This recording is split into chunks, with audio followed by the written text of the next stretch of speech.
L'histoire commence avec un jeune enquêteur doté d'un talent très spécial, grâce à une sensibilité hors du commun. Il peut littéralement recréer les scènes de crime dans sa tête. Une capacité impressionnante.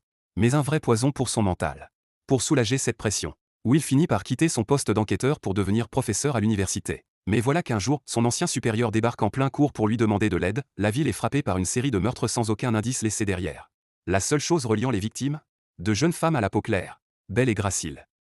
Will rejoint alors l'enquête et se rend chez l'une des victimes, espérant trouver une piste.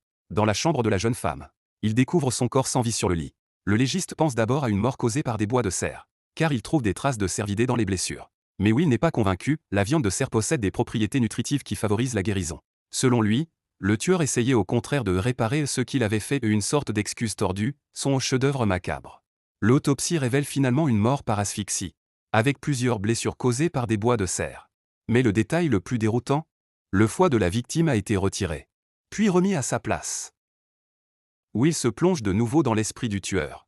Inquiet pour sa santé mentale, Jack organise rapidement une rencontre. En seulement quelques phrases, Hannibal réussit à lire Will comme dans un livre. Mais Will déteste être analysé. Et la discussion se termine assez mal. Pourtant, Hannibal est intrigué, il confie au chef des enquêteurs qu'il pense pouvoir aider Will, il suffit de regarder son visage. Un jour, la police découvre un autre corps dans la forêt, même procédé.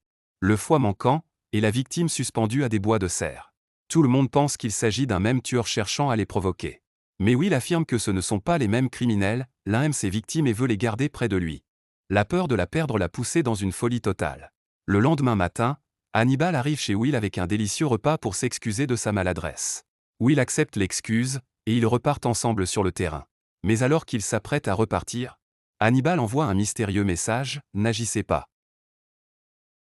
Quand Will arrive chez l'homme, il découvre qu'il a déjà tué sa femme. Il se précipite à l'intérieur et voit qu'il s'en prend maintenant à sa propre fille. Pris de panique, Will tire plusieurs fois pour l'arrêter, mais ne parvient pas à empêcher l'attaque. Heureusement, Hannibal surgit au bon moment et parvient à sauver la fillette. À cet instant précis, sans un mot, Hannibal et Will ont tissé entre eux un lien très particulier, presque indescriptible, mais bien réel.